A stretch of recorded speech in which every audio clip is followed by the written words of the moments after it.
Mesdames et messieurs, bienvenue au H2H Academy Podcast version maison. Et oui, de retour à la version maison, faute de tempête de neige qui est arrivée, on n'a pas pu tourner comme on le fait normalement dans les studios.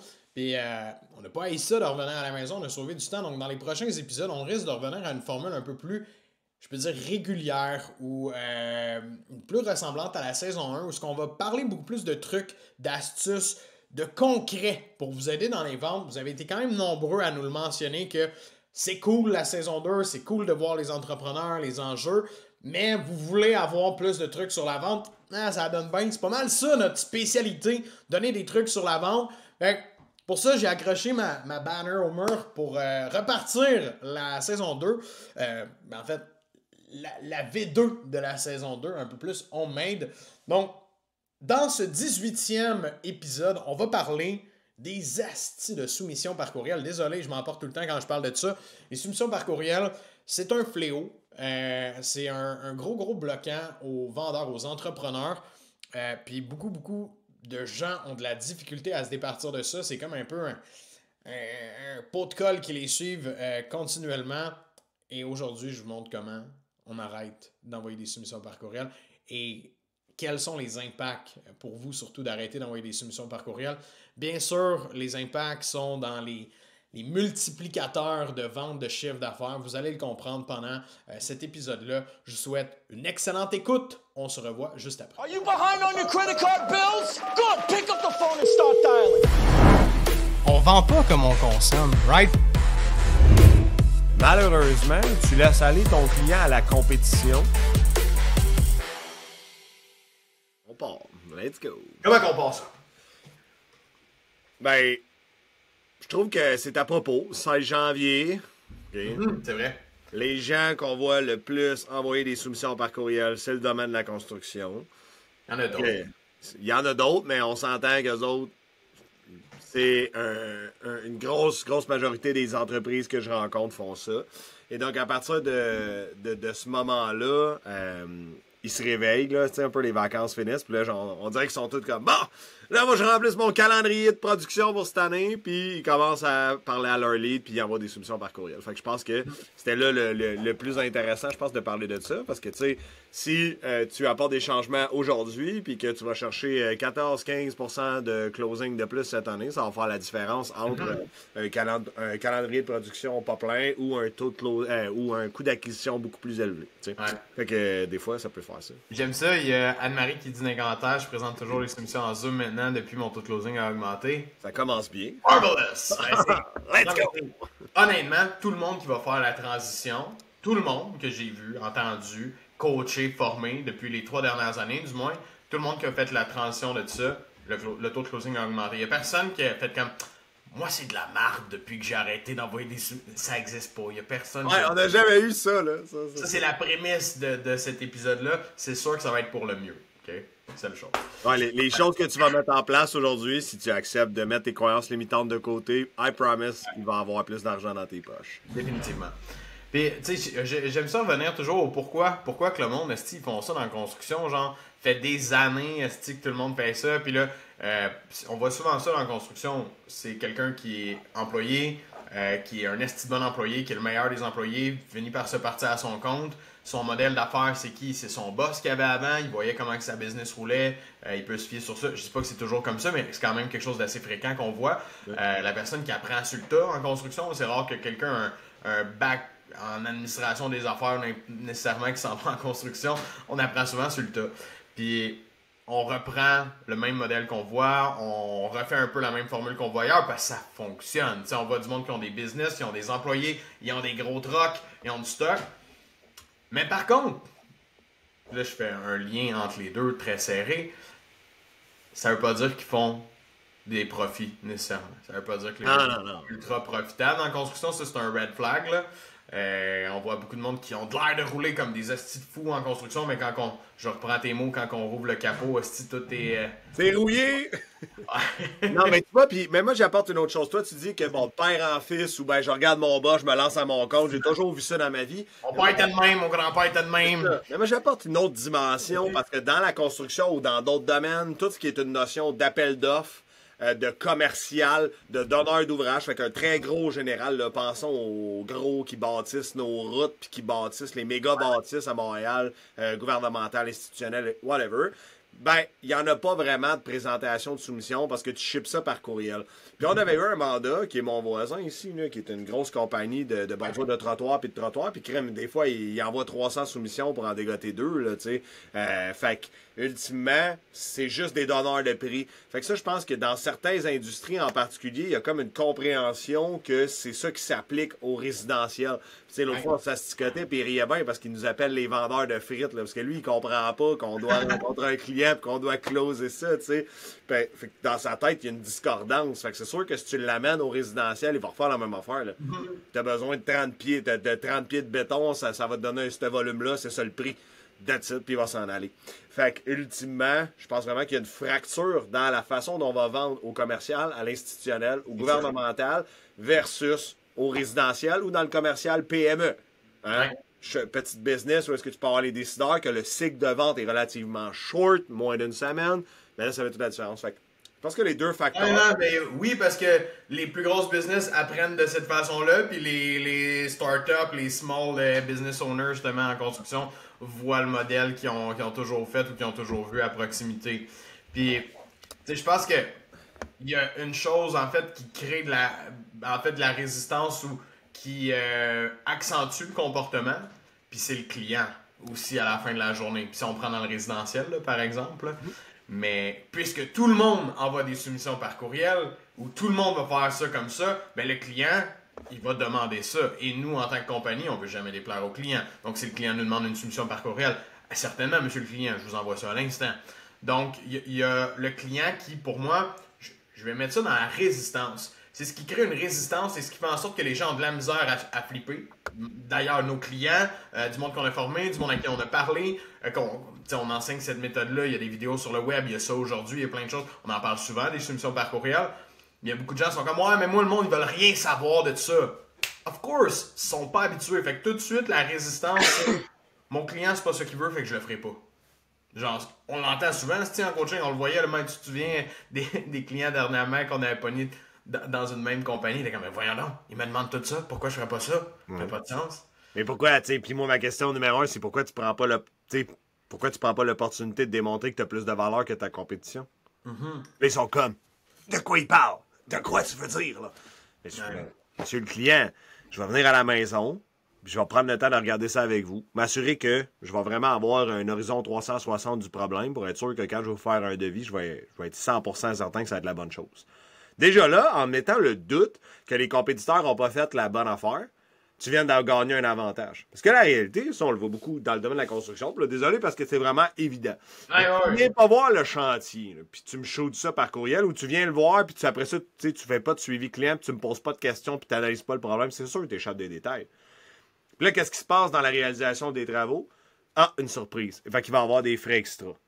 Il va avoir un extra charge pour ça. Il va avoir ça. Finalement, des délais de production qui s'extensionnent parce qu'on n'a pas commandé la bonne pièce, parce qu'on n'a pas complété une analyse parfaite, puis le client ne nous a pas donné le bon feedback parce qu'on n'a pas été chercher les bonnes questions pour le client.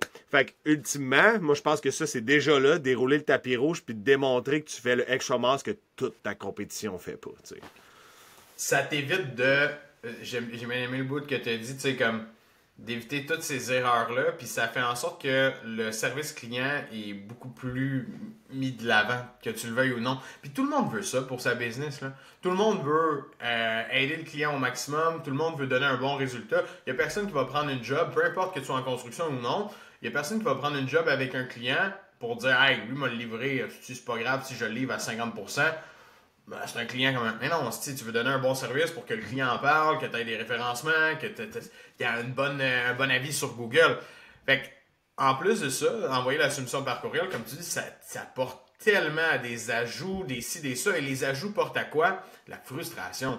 Il n'y a pas personne qui est content de faire comme « Ouais, finalement, il va falloir payer ça de plus. Ouais, finalement... » Il y a personne qui est heureux de ça. Là. Tout le monde, ça les fait chier. C'ti. On le sait même quand on bâtit une maison, on se dit, ouais, ça va être quoi, les ajouts? Ça, on anticipe que ça va faire chier puis qu'on va être...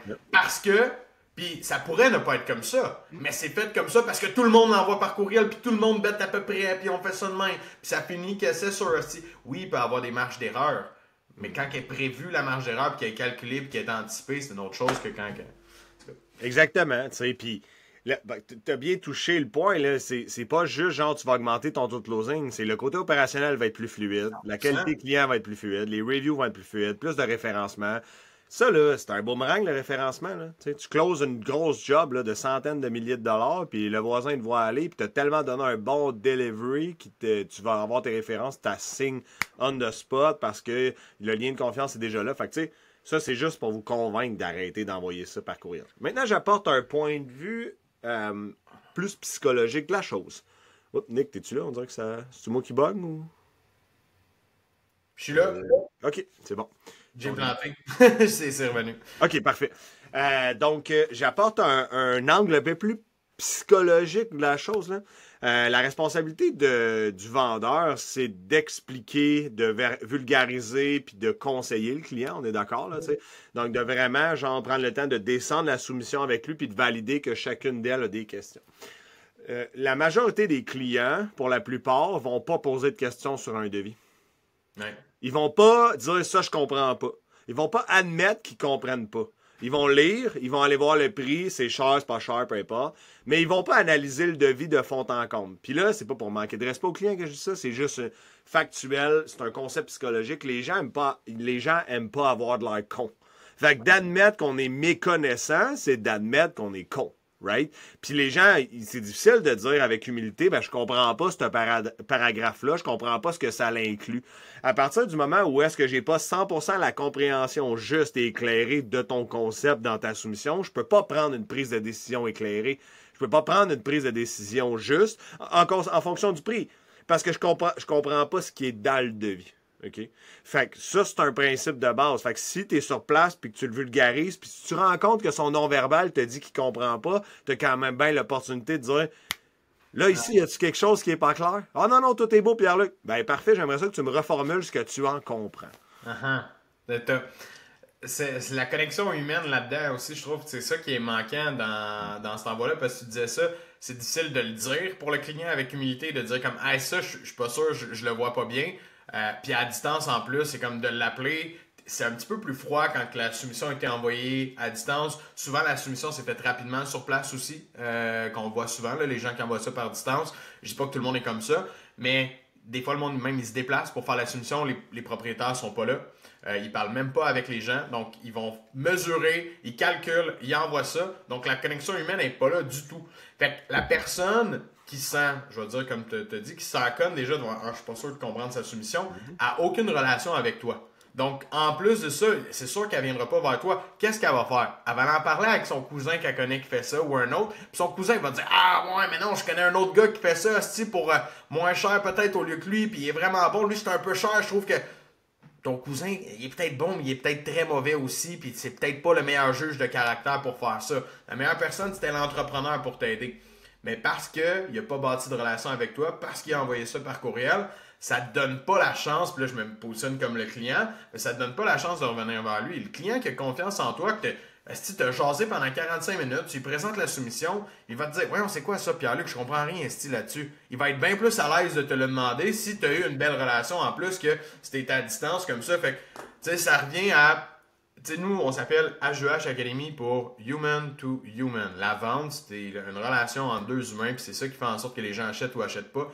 Pas juste une relation amicale, une relation de confiance où est-ce qu'on sait que tu es la bonne personne ou la bonne ressource pour le client. Donc, si on met la relation de côté dans la vente, c'est plus de la vente que tu fais. C'est de la prise de commande, OK? Ah, et puis t'es un estimateur dans le commercial. Ben, tu sais, mon beau-frère, c'est ce qu'il fait. Il est estimateur, là, pour des grosses crises de compagnie commerciale. Il fait juste envoyer des devis. Tu peux pas faire ça dans le résidentiel. Puis moi, j'aimerais apporter un autre phénomène, tu sais. La raison pour laquelle on s'appelle H2H, c'est que pour nous, bâtir une relation de confiance sincère et authentique, c'est le cœur de la transaction. Ou la base, du moins. Donc, dans la construction ou dans d'autres domaines, dans le courtage hypothécaire, dans le courtage immobilier, ben malheureusement, il y a des gens mal intentionnés qui ont bousillé votre industrie, qui ont bousillé votre nom. Là, on parlera pas des vendeurs de thermopompes, là, on va vous lâcher un peu. Fait que, honnêtement, ce qui va arriver, c'est que les gens ont toute une conception erronée d'un entrepreneur de construction authentique et éthique. Parce que dans le Journal de Montréal, ils ont vu que Claudette, à Saint-Hyacinthe, elle s'est fait frauder pour 150 000 $ pour un patio, puis qu'ils ont pris une hypothèque légale sur la maison parce qu'elle voulait pas payer, mais elle avait signé un contrat. T'sais, on a vu toutes sortes de formes d'abus dans différentes industries, ce qui fait que le client se crée une forme de défense autour de lui, et la seule façon de venir briser la défense, c'est par la relation sincère et authentique. Et c'est pour ça que dans H2H, on enseigne juste aux gens qui ont des business clean. Parce que la même stratégie, malheureusement, peut être effective pour quelqu'un qui fait ça pour des mauvaises raisons. Fait qu'ultimement, ça, c'est l'autre chose qui peut te permettre de vraiment bâtir quelque chose d'un peu plus étroit avec un client, puis de venir faire tomber les défenses. Puis quand tu fais tomber les défenses, c'est cool, tu rencontres le vrai humain en avant de toi. Le vrai humain, il bullshit pas, puis il te donne la vraie information à laquelle tu as besoin pour bâtir le devis, puis pour vraiment réaliser le projet de ses rêves convenablement.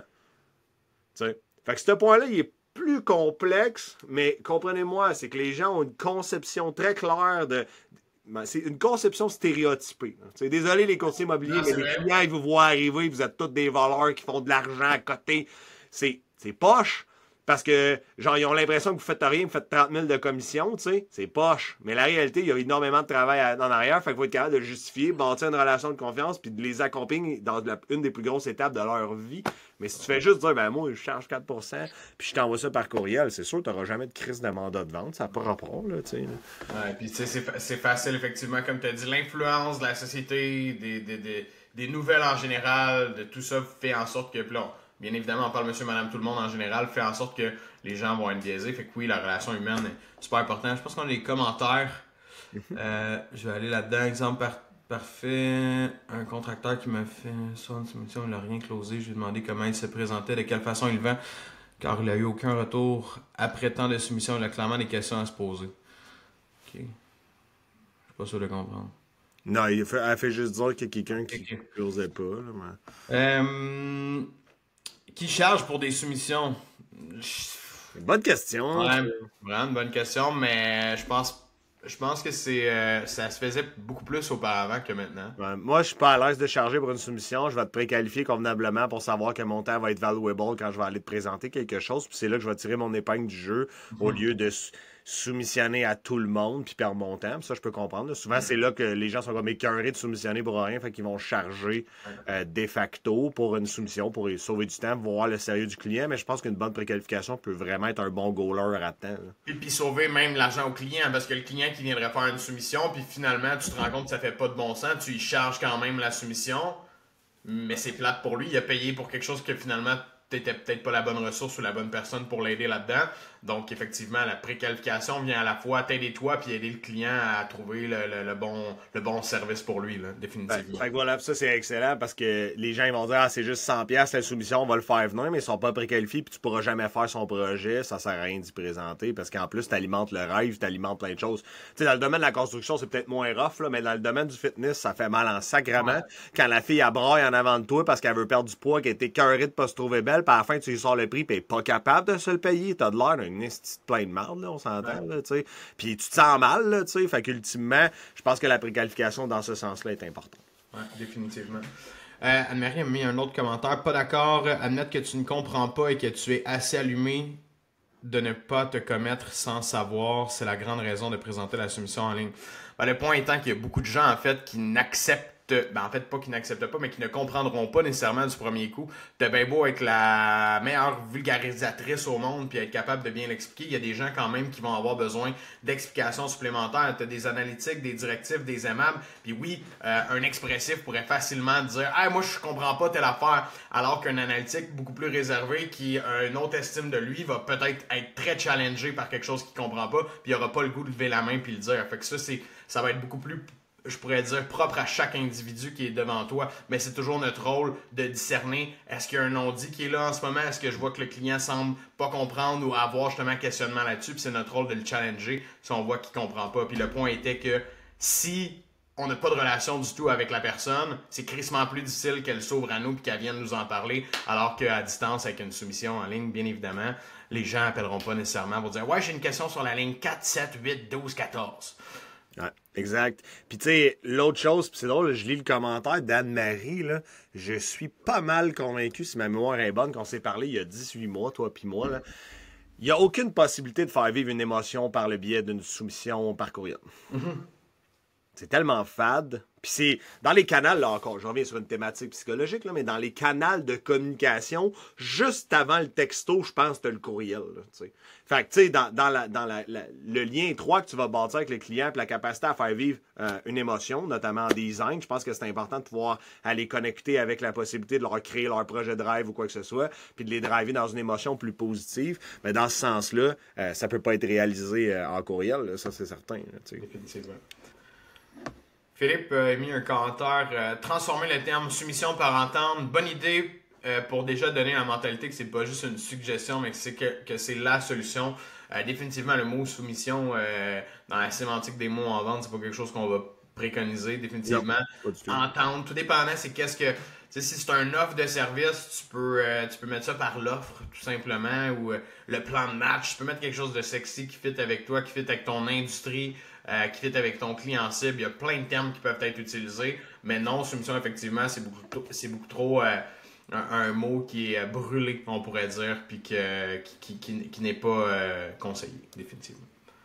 Ouais, soumission gratuite, là, ça a été un petit peu overused. Ça a été market over and over again.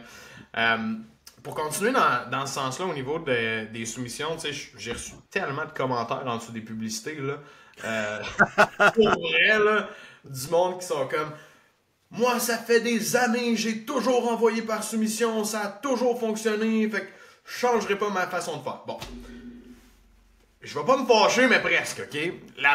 Faut comprendre une chose, il y a des gens qui acceptent de perdre des ventes. C'est correct. Si ta business, elle roule tellement, t'es dans le jus, si t'en as par-dessus la tête, tes marges de profit sont exceptionnelles, tous tes employés travaillent tout le temps, t'as personne sur le chômage, tout va bien, peu importe le type de business que t'as, puis tes clients, ils achètent, puis achètent, puis achètent, t'es peut-être dans un océan bleu où est-ce que t'as pas beaucoup de compétition, t'es capable de vendre cher, t'as pas besoin de parler aux clients, t'as pas besoin de faire du marketing, voire même alentour de ta business, parce que t'as une exclusivité. On pourrait parler des psychologues. Les psychologues en ce moment au Québec n'ont pas besoin de se casser la tête. Là. La file d'attente, elle va d'1 kilomètre de long à chaque personne. Donc, eux autres s'en foutent. Pour répondre par courriel, ils ont le gros bout du bâton, je te le confirme.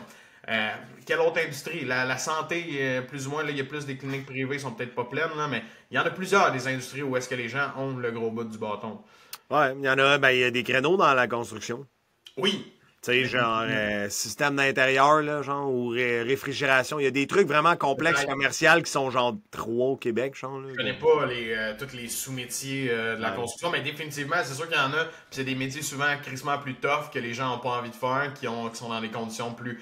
Puis oui, t'es capable d'envoyer ta soumission, puis t'es le seul qui le fait. Fait que c'est ils sont quasiment contents que tu soumissionnes sur le projet, là, en fait. Là, c'est ça. Fait que, tu sais, effectivement, il y a des cas de figure qui s'appliquent pas. Puis nous, quand on fait un ads, on parle à 80%, on peut pas parler à 100%. Si on parlait à 100%, ça serait-tu fucking nice? Je pense qu'on a un océan bleu, mais bon, il y a quand même une partie qui s'applique pas, là, tu sais. Okay. Ouais, fait que, tu sais, souvent, ce qui est plate, c'est que la personne qui dit, moi, je close 95%, le monde m'appelle de loin, je vais partout.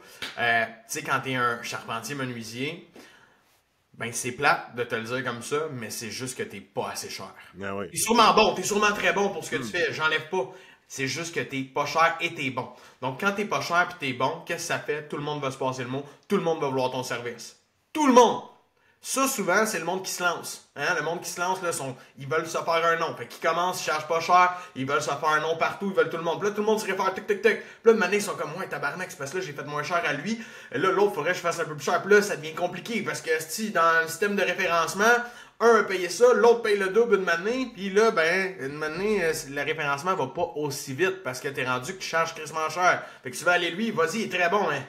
Non, mais tu veux-tu être l'entrepreneur qui charge pas cher? C'était ça ma mauvaise nouvelle. Tu veux pas être ça, parce que je suis sûr que si on ouvre ton livre, ton état des résultats annuels, puis on regarde la ligne en bas, je suis sûr que tu as des employés qui gagnent plus cher que toi à la fin de l'année pendant que toi, tu gères une business. C'est ça qui arrive. Ah, puis on le vit actuellement. Ah ouais! Fuck! On le voit, man, dans un mandat de consultation, là, 1,5 million de chiffre d'affaires, puis il fait moins d'argent que son employé le moins cher. Je suis comme, c'est payé le moins cher. Je suis comme, tabarnak. Faut qu'on change. Tu sais, puis c'est pas un pivot facile à faire quand la gangrène est pognée au niveau du pricing, là. C'est pas un pivot facile. Tu sais, puis souvent, je suis comme, non, mais, tu sais, moi, ma première rencontre, je vais poser la question, hey, ton offre, là, mettons, là, demain matin, on peut-tu mettre 10 employés, puis ça va être scalable? Ou ben, tu te payes toi, puis le directeur général, puis la comptabilité, puis tu payes tout le monde, puis dans ta tête, ça rentre, puis tu continues à faire un one-man show, one-woman show forever. Puis comme, mais non, je vais scaler! Il va falloir faire x3 sur le prix parce que t'es vraiment mal pricé. Non, ça a pas de sens. T'sais, moi, j'aime engager ces gens-là. Je veux dire, honnêtement, j'adore engager ces gens-là, mais crime, si je te coach pour te faire du cash, puis dans le modèle que t'as actuellement, on n'y arrivera pas. T'es gagnant. Ben, moi, j'aime ça les engager parce que si ça me coûte pas cher puis je sauve. Mais j'aime encore mieux les coacher parce qu'on a tellement un levier puissant et fort en partant, surtout quand ils livrent de la bonne marchandise au niveau de la qualité du service, de qu'est-ce qu'ils offrent. C'est sûr que c'est toujours un trigger de dire il faut que tu augmentes tes prix. Puis c'est pour vrai, tout le monde avec qui on l'a fait, ça n'a pas été facile. Je suis content, Marie est là en commentaire, puis je pensais à elle justement tantôt quand on parlait d'exemple. Puis, tu sais, Marie, c'est une des personnes, ça n'a pas été facile d'augmenter ses prix, là. C'était difficile parce que c'était comme, elle sentait, je veux pas vendre trop cher à mes clients, je veux pas faire, which is OK, c'est normal, on veut pas non plus abuser de ça. Mais, tu sais, Marie, je suis sûr que tu t'en rends compte aujourd'hui avec les ajouts, t'as du staff de plus dans le business, t'as des dépenses de plus qu'elle grossit cette entreprise-là, plus qu'elle demande de ressources pour fonctionner. Donc, t'as pas le choix de les avoir tes prix plus élevés. J'aime ce que tu as dit aussi, même si tu es dans un océan bleu, parce que Marie est dans un océan bleu où est-ce qu'elle fait des services de... Pourquoi tourner coin rond? Ouais, exact. Elle prend le temps de faire ses ventes. Mais en fait, ce que tu fais, Marie, c'est que tu choisis tes clients. Puis c'est ça, c'est tout en ton honneur, parce que tu as la capacité de les choisir malgré la haute demande que tu as. J'ai juste 4 fois plus de clients de la staff. Malade. Je suis content d'avoir de tes nouvelles, Marie. Ça fait longtemps qu'on ne s'est pas parlé. J'espère que ça roule toujours autant.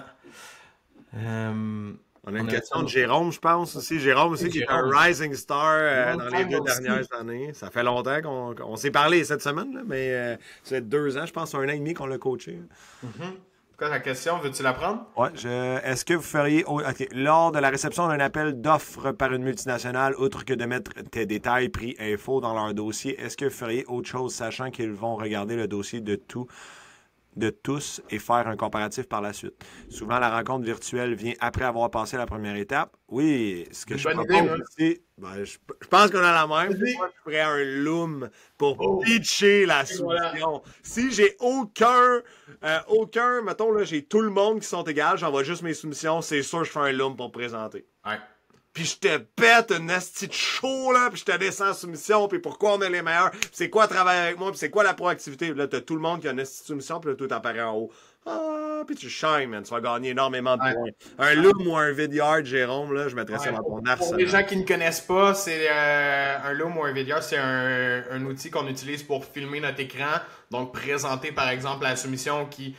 lui, dans un appel d'offres, n'a pas le choix de l'envoyer par courriel d'une façon ou d'une autre. Eh bien là, tant qu'à juste envoyer l'appel d'offres par courriel, on se filme en la présentant. Donc, la personne qui regarde ça va avoir ton énergie, va voir ta valeur, ta compagnie. Tu vas prendre le temps de mettre l'accent sur les points qui sont les plus importants pour toi dans la soumission. Et les paroles parlent beaucoup plus que des écrits, hein, quand vient le temps de vendre. L'énergie est beaucoup plus importante. Fait que, ouais, 100% pour ça. Meilleure chose à faire, Jérôme. Tu vas l'éclater avec ça. Il l'éclate pas pire déjà, en plus, le kid. Nice! J'avoue, très bonne idée. Yeah, content. Let's go, man. À cause de vous, bon, c'est ça. C'est notre faute, esti. C'est pas drôle, là, se faire dire que ça roule trop. J'aimerais savoir ces problèmes-là, Nick. Hein? En fait, souvent, ces problèmes-là, ils tombent dans ta cour plus que dans la mienne. Ouais.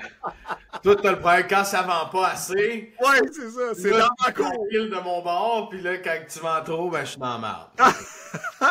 C'est ce qui arrive. C'est l'histoire de notre vie. Mais non, mais après ça, j'ai un autre point, là. Je veux dire, moi, les vendeurs que j'engage, que j'ai eu dans ma vie, les Top Guns, les partners qui sont des Top Guns en vente, ils ont tellement des belles personnalités, je suis comme, tu peux pas envoyer ça par courriel. Si t'es fier de qui t'es, il faut que t'aies te vendre toi aussi. Comment je peux voir ton énergie, ta drive, ta soif d'excellence, de réussir ton aspect important pour le customer care, puis comment tu transportes le mandat du client du point A au point B, calisse dans une soumission par courriel, c'est pas possible. Comment je le fais pour vibrer avec toi? C'est pas possible. Hey, j'ai une esti de belle parallèle à faire. Qui embauche quelqu'un basé sur un CV? Personne. Hey, c'est bon, man. Qui embauche quelqu'un basé sur un CV? Ils ont tous l'air bons sur le CV, esti. Ouais, c'est ça, Tous les doctorats de l'esti, des machines de guerre, t'es passes en entrevue, on a de la misère à affiler 12 mots, esti. Hey, Chris, t'as besoin de faire un premier entrevue, puis un deuxième entrevue, appel exploratoire, pitch de vente. Fait que tu sais, si tu le fais pas dans comment que t'embauches ton monde, tu peux pas te permettre de faire ça quand vient le temps de vendre. That makes no sense. Puis c'est la même chose pour le client, c'est lui qui t'embauche, fait qu'il a besoin de fitter avec toi aussi, puis toi aussi t'as besoin de fitter avec le client, tout dépendant de ce que tu vends, là. Mais tu vas décider de faire, hey, ça fait-tu du sens ce client-là ou ça fait pas de sens pendant tout? Des fois, tu vas te retenir de pitcher. Puis il y a du monde qui envoie des soumissions à plein de monde qui se retrouve pris avec des clients de marde. Et c'était ça mon point, man. Je veux dire, tu missionnes, le gars il dit oui, tu sais pas c'est qui, c'est peut-être un fucking narcissique, trouble de personnalité qui va te faire chier du début jusqu'à la fin. Puis là, tu finis le mandat, puis il te paye pas parce qu'il est pas satisfait. C'est courant dans la construction. Là, ça, monde, moi, j'ai entendu souvent du monde qui sont partis en plein milieu de mandat, qui ont perdu 3, 4, 5 000 de matériaux, de temps, de niaisage parce que le client... Il les envoyait chier pendant le mandat, puis il était tellement difficile avec eux autres, le staff voulait plus se rendre là. Donc, qu'est-ce qu'ils font? Ils quittent aussi, puis ils peuvent pas retrouver leur argent, fait que c'est des pertes. Donc, choisir ses clients, assez important. Veux-tu la marier sans l'avoir rencontrée? Ça, c'est le bon vieux temps, ça, Eric. Ouais, Tinder style, là. Non, mais tu sais, le bon vieux temps où est-ce que... Bon, ben, tu vas marier la fille de l'autre comté que tu connais pas. Fait que là, on va me rencontrer, puis ils se rencontrent, c'est le mariage. Ils se sont jamais vus. C'est bon. C'est à peu près ça. Alright, hey, moi, je rapperais ça. Hey, ça wrap up bien, moi. On a sorti un paquet de nuggets de pépites d'or aujourd'hui. C'est un fucking bon live, honnêtement. Tu sais, pour vrai... Si tu envoies tes soumissions par courriel, puis que tu apportes juste ce changement-là cette année, s'il vous plaît, reviens-nous d'ici la fin de l'année parce que tu vas être content. Je te le dis. Sans rien, sans même avoir un processus de vente step by step, genre optimisé à 100%, juste de changer cette pratique-là va faire la différence. Si tu as envie de le faire avec un processus de vente organisé, si tu as envie de ne pas te casser la tête pour faire ce changement-là puis t'assurer d'avoir les résultats que tu veux, n'hésite pas à nous écrire. Tu peux commenter directement en dessous du vidéo ici. Tu peux juste écrire vente. Il y a un membre de notre équipe qui va t'écrire pour prendre un rendez-vous avec un de nos experts qui fait partie de notre équipe pour voir si on est en mesure de t'aider ou non avec ça. On ne sait pas quelle est ta situation, d'où tu pars, d'où tu viens, où tu veux aller. On va prendre le temps de regarder ça avec toi. Mais si tu aimerais avoir un coup de main, peut-être que tu veux juste une évaluation aussi de tes ventes en ce moment, où est-ce que tu es rendu, je suis bon, je suis pas bon, je peux-tu m'améliorer, ça peut-tu changer quelque chose dans ma business? On fait plus que de la vente en passant, on fait du développement des affaires, prospection. Positionnement de l'offre, définition. Positionnement de l'offre. En fait, tout ce qui fait en sorte que tu vends et que c'est payant. Parce qu'il y a beaucoup de gens qui viennent nous voir pour des mandats, je veux augmenter les ventes, mais quand on regarde, si on augmente les ventes, on augmente les problèmes. On augmente les pertes ou on augmente la business, ça fait juste plus se mettre dans la merde. On fera jamais ça avec aucune business. Si on voit qu'elle n'est pas prête à scaler, on va juste mettre la table pour ça et on va la scaler ensuite de ça. C'est pour ça qu'on termine toujours par la vente. Exactement. Fait que n'hésitez pas à nous écrire vente, commentez en bas ici du vidéo si vous aimeriez ça, un petit call avec un membre de notre équipe. Ça va nous faire plaisir de vous écrire, de rentrer en contact avec vous directement. Sinon, eh bien, on a des milliers de ressources gratuites, dont le podcast, H2H Academy Podcast, plein d'outils dans le groupe. Vous pouvez demander aussi, écrivez-nous si vous voulez des outils, si vous voulez du stock, si vous cherchez du contenu, n'hésitez pas à nous écrire, on va vous diriger au bon endroit, ça va nous faire grand plaisir. Let's go! Salut, bonne vente tout le monde! À la semaine prochaine! Ciao. J'espère que vous avez apprécié le retour à cette formule one-on-one avec moi puis PL, où est-ce que on est peut-être un peu plus cru, plus dans le sujet, plus dans les enjeux de vente. On a beaucoup d'épisodes qui s'en viennent comme ça. Stay tuned, reste abonné bien sûr, si tu veux pas les manquer. Beaucoup d'épisodes qui s'en viennent sur des trucs concrets dans la vente comme ça. J'espère que vous allez apprécier. Merci de nous suivre sur les réseaux sociaux, de partager nos épisodes, de partager notre contenu. Ça nous permet de se faire connaître, bien évidemment, mais aussi d'aider d'autres gens avec leurs enjeux de vente, qui est notre objectif numéro 1. Donc sur ce, mesdames, messieurs, entrepreneurs, vendeurs, closers, merci d'être là. On se revoit dans un prochain épisode.